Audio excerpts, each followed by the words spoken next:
My name is Brian Hayes. I'm the gameplay producer on Fight Night Round 4. As far as improvements to the physics system from Round 3 to Round 4, for Fight Night Round 3, physics really only came into play when a fighter got knocked down.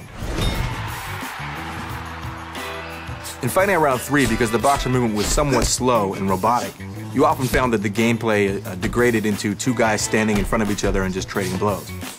So there was always an invisible wall between each boxer. They would never allow the boxers to get very close together because there'd be excessive clipping of arms passing through heads and bodies and torsos. With the new physics-based gameplay engine in Fight Night Round 4, we can let those guys get really up close and personal, so they can really stand head-to-head and exchange blows at close range. And that brings a lot of strategic depth and variety to gameplay.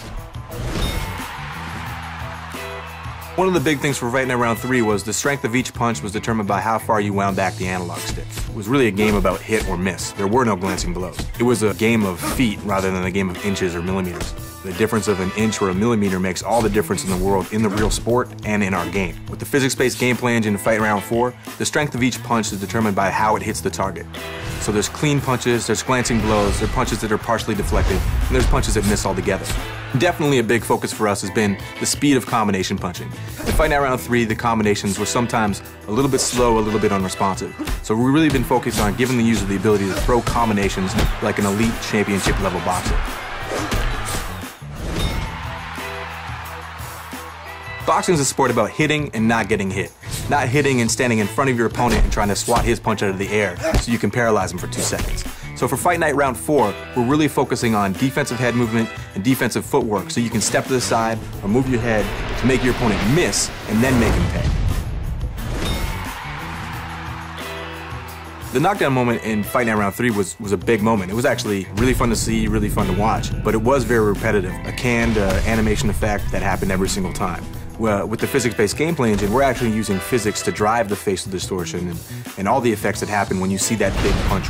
No two punches will look the same in that respect. It's going to look different every time based on the angle, the speed, and the power of your punch, and where it lands on the guy's face. It'll create a dynamic effect each and every time. The sweat, the blood spray, the spit in Fight Night Round 4, big step up from Fight Night Round 3, where you saw very repetitive, very canned visual effects.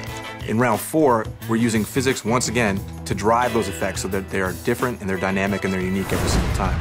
So each time you punch a guy, again, it takes into account the direction, the speed, and the force of each punch, and it drives the sweat spray off his head in a realistic manner. So taking everything together, what we're really trying to deliver is the most realistic simulation of the sport of boxing ever in a video game. In Fight Night Round 3, you saw a very scripted, very repetitive experience where people stood in front of each other, tried to swat their punches out of the air, and counterpunch. In Fight Night Round 4, you see a much more fluid, natural game with footwork, head movement, people making each other miss and making them pay.